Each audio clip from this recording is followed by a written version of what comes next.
Estamos de volta com o Espírito da Letra, estudando a obra de André Luiz, o livro Nosso Lar, hoje no capítulo 24. E aí, já buscou o seu livro? Já está procurando seguir conosco? Você está vendo que André Luiz fica sabendo que eles estão agora em agosto de 39? Se você não se recorda, a guerra começou oficialmente em 1º de setembro daquele ano, a Segunda Guerra Mundial. E ele fica surpreso com várias coisas. André Luiz pensava que as colônias se comunicassem pelo pensamento, pelas vibrações mentais, mas ele está ouvindo uma pessoa falando, um interlocutor ali, um apresentador de solicitações na tela daquela televisão diferente, pedindo ajuda em português. Ele não é mais que esquisito, mas existe então uma colônia perto do umbral, querendo ajudar e pedindo socorro para os que estão se matando na terra? Mas como que é? Esse capítulo de intercâmbio, essas dificuldades na área deste relacionamento, Lísias então, que estava ali perto dele, começa a explicar. Ora, André, nós estamos muito longe ainda das regiões ideais da mente pura. Como na terra, os que se afinam perfeitamente, entre eles podem trocar pensamentos sem as barreiras do idioma, pelo olhar, pela telepatia, pela emissão de sinais que são facilmente decodificados, mas, de modo geral, não podemos abrir mão da forma no sentido amplo, no sentido lato, no sentido mais profundo dessa expressão. Nosso campo de lutas é muito grande. A humanidade terrestre, constituída de milhões de seres, une-se à humanidade invisível do planeta, que integra muitos bilhões de criaturas. Uma humanidade só, encarnado e desencarnados, que compõem essa humanidade. Não seria, portanto, possível atingir as zonas aperfeiçoadas logo após a morte do corpo físico. Morreu, já consegue se comunicar pelo pensamento. Os patrimônios nacionais e linguísticos continuam ainda aqui, condicionados a fronteiras psíquicas, fronteiras psicológicas, fronteiras em que aqueles que vivem ou que viveram sob certos conceitos e princípios continuam vivendo, se aproximando. Nos mais diversos setores de nossa atividade espiritual, existe elevado número de espíritos libertos de todas as limitações.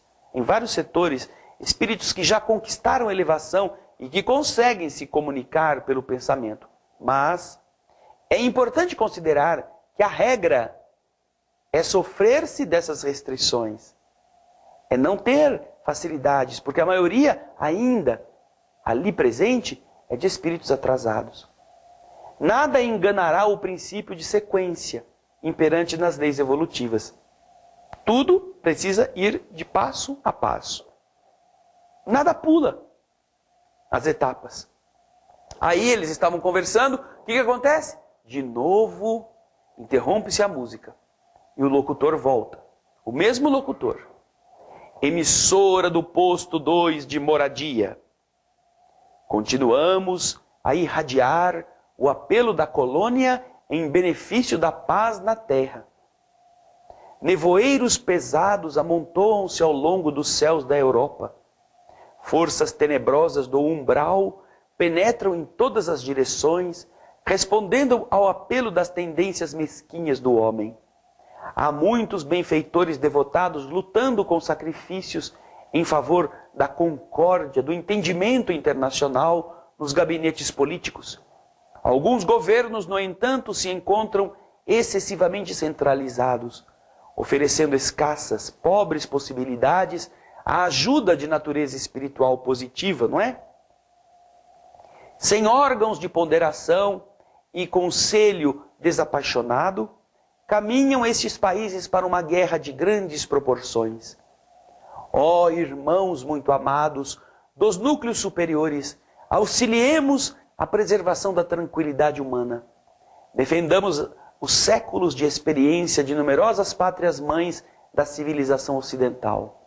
Que o Senhor nos abençoe. De novo, termina a mensagem e voltam as músicas. Lísias, como diz André, permanece em silêncio. Um silêncio que eu, André, não ousei interromper. Após 5 minutos de harmonia repousante, de novo volta o chamamento em uma nova mensagem daquele mesmo posto. Emissora do posto 2 de moradia. E continuam eles, nesse posto, a fazer solicitações de amparo, falando da América, falando das necessidades, falando das lutas para o crescimento, pedindo ajuda das fraternidades da luz, pedindo socorro para todos os que na Europa estariam à mercê das misérias. Quando termina este trecho em que há a exortação, a solicitação, Lísias desliga o aparelho. E aí, no próximo bloco, nós vamos ver a ponderação que Lísias faz a respeito do que os espíritos superiores estavam achando do momento que a Terra estava passando. Sim, era muito nobre as solicitações de amparo, de apoio, que esta emissora, uma emissora, tá vendo? Alguma coisa que emite um sinal, que pede ajuda, estava solicitando para tentar diminuir a gravidade da hora que a humanidade estaria para enfrentar dali para frente. Mas Lísias nos vai explicar no próximo bloco qual foi o modo, a interpretação pela qual os espíritos superiores na cidade Nosso Lar estavam dando o seu apoio a esse tipo de rogativa. Como eles estariam respondendo a isso? E quais seriam, de verdade, as raízes mais profundas deste conflito? Então, agora que nós estamos indo para o final do capítulo 24, você vai lendo, toma uma água bem rapidinho, que daqui a pouco a gente vai terminar este capítulo e eu quero que você esteja aí conosco, tá bem? Então, até já!